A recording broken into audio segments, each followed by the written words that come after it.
Hello, legends. You're watching Everything Football, and this is latest news with Chooks and Otis. There's been lots of updates in the transfer window, and there's been lots of in and outs. And the latest is Joshua Zirkzee. Zirkzee has had medicals as a Manchester United player, but he's yet to be revealed. He has landed in Manchester. He's had medicals. He has met Erik ten Hag. He has met with the team, and he has done some photo shoots. And as of today, Zirkzee has signed with Ineos. He's the first signing of Ineos, and it's a 5-year contract with an option for further extension until 2030.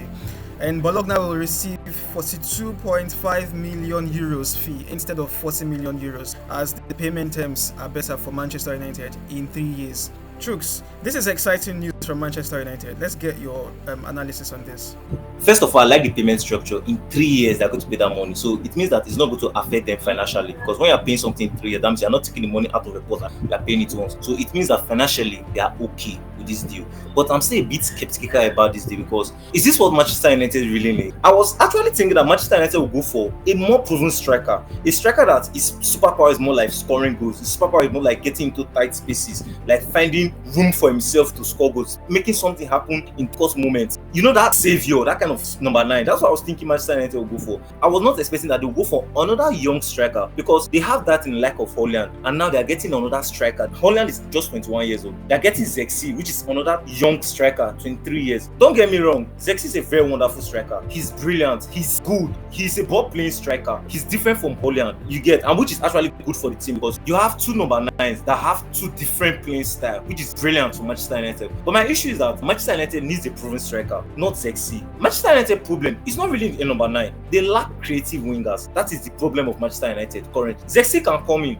a wonderful striker. He scored 13 goals last season in the Serie A, which I'm still thinking, is this guy really the one for Manchester United? He's a young striker. As a young striker, you need support, like lots and lots of support from your wingers and your midfielders. But now he doesn't have that. Is it Rashford that want to be assisting you, or Anthony, or Ahmad? Whereby those people, they are looking for goals from themselves. Is it Garnacho? Those guys are looking for goals for themselves so that they can be in the team because they believe that they're fighting for that spot, and when they get goals, they stay in the team. Manchester United does not have any creative wingers to help Zirkzee or help Holland. So this is more like a roller coaster. We'll get Zirkzee. He will score like maybe 13 or 14 goals next season, and the next thing they'll be like Zirkzee is a flop and stuff like that. Yeah, so that's why I was thinking that okay, Manchester United will bring in a proven striker, an experienced striker, because one thing about experienced striker, they know the way they want the ball to get to them. They know how they want the ball. They'll be the one like giving instructor to players like Rashford or Bruno or let's say Anthony, if Anthony is going to start, or Ahmad. That when you see making these runs, giving the ball, like you are instructing them because they are young lads. As an experienced striker, you tell them how you want to receive the ball, when and when you want to receive the ball, like what moves you make. So is it Zirkzee, a boy of 23 years old, I want to tell Rashford that okay, give me the ball, to like direct Rashford up and down? Rashford don't look at me like, come, who are you? You are just coming, you want to be telling me, I don't understand, where is that done? I don't know if you get, okay, let's say Rashford does not really give him the ball the way he wants it. Is it not him that want to not shout for Rashford?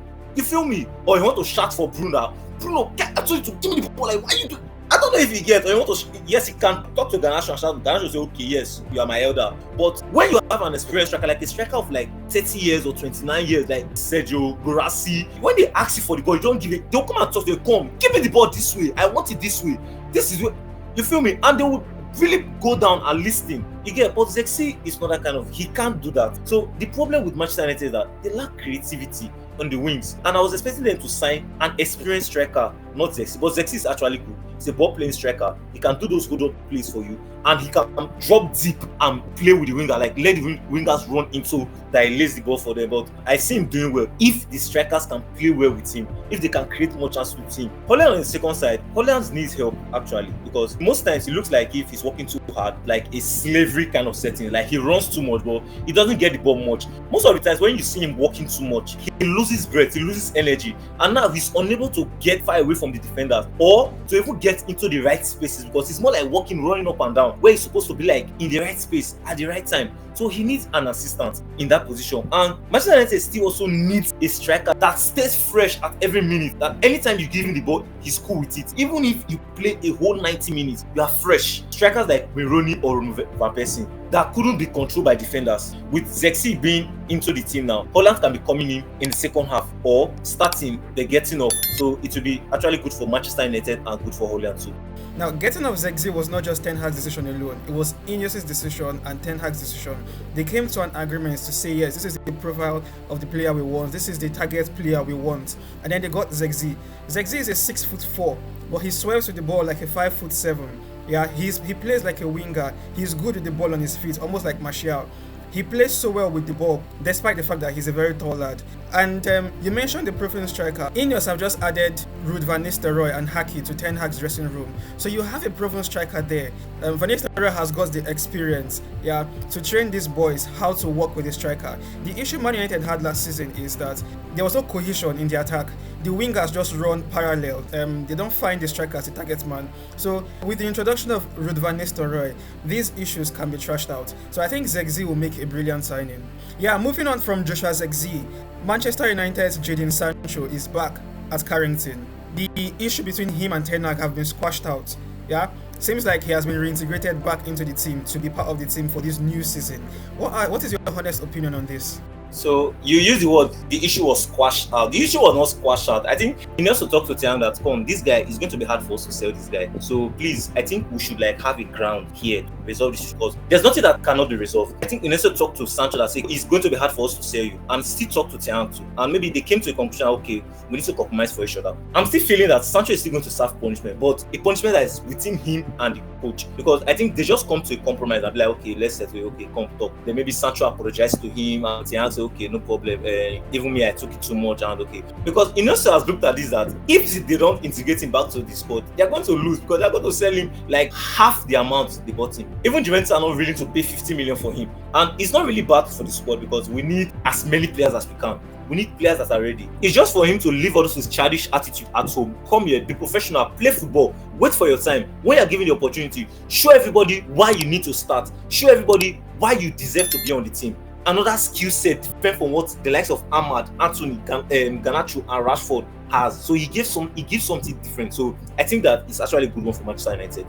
So a positive meeting has been held between Sancho and Erik ten Hag, and the both of them have agreed to draw a line on their disagreement, and they've moved on, which is good news, which is excellent news for Manchester United. Alright, Chooks, let's move on to Turkey. Besiktas have agreed a deal with Lazio's Immobile. Lazio's best ever goal scorer has said goodbye to the club, and the contract is going to be until June 2026. What are your thoughts on this? Why the club like doing this thing? Like your best player, you just let him go like that. You're batting for Champions League, you're batting to even stay in top 4, and this is your best goal scorer. It's not like if he's dropping form or he's not scoring goals again. As he's not scoring goals, you're like, okay, he's not scoring goals again. Oh, that's why they want to. But he's still scoring goals, and he's an experienced striker, just like what I was telling that Manchester United. He has everything. Why are you letting him go?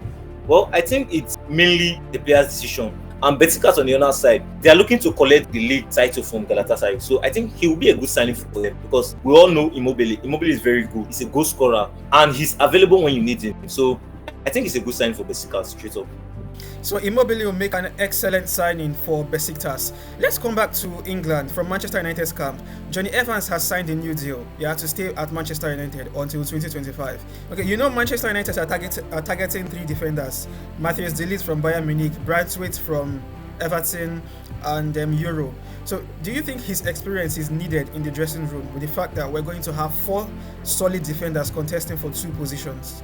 First of all, giving Jonny Evans a new deal, it's not for Jonny Evans to be a starter. You feel me? It's for Jonny Evans to be a backup of a backup of the backup. That's Jonny Evans' role. You feel me? Because he's 36 years old. What do you expect? You expect him to come and start in the Premier League? He can't start. And the 3 signings he just scored, Manchester United are not going to sign more than 2 or 1. Brighton is not looking likely. Everton is calling a very, very high price for them, which is unreasonable. Euro is looking to go to Real Madrid, and he might stay there. He might stay in Lille till his contract expires and go to Real Madrid next. If the only likely person that is going to come to my is de Ligt. De Ligt wants to come. Bayern Munich wants to sell. So it's just for them to meet an agreement, and the deal is done. Giving him a deal is not a bad one, because there was a story that came out that Kumbala doesn't want to agree to sign a new deal with Manchester United. I think it's a wise move from them. I can also forget the assist Jonny Evans gave to Bruno in the Bologna game. I can't still forget that assist, that world-class goal. So it's a wise move for Manchester United, a nice one. Okay, so Jonny Evans' deal for Manchester United is a wise one, and his experience will be needed greatly in the dressing room. Alright folks, that's it from us. You just watched latest news with Chooks and Otis. Give this video a like. Let's get your thoughts in the comment section. Let's know your opinions about the done deals, and we're going to give you a kind response. And if you're watching us for the first time and have not subscribed to this channel, you can just hit on the subscribe option. You're going to find it on this part of your screen. Hit there so you become part of our young and growing YouTube community, and it will encourage us to produce more of these contents for you. So until next time, we remain Chooks and Otis, and you're watching Everything Football.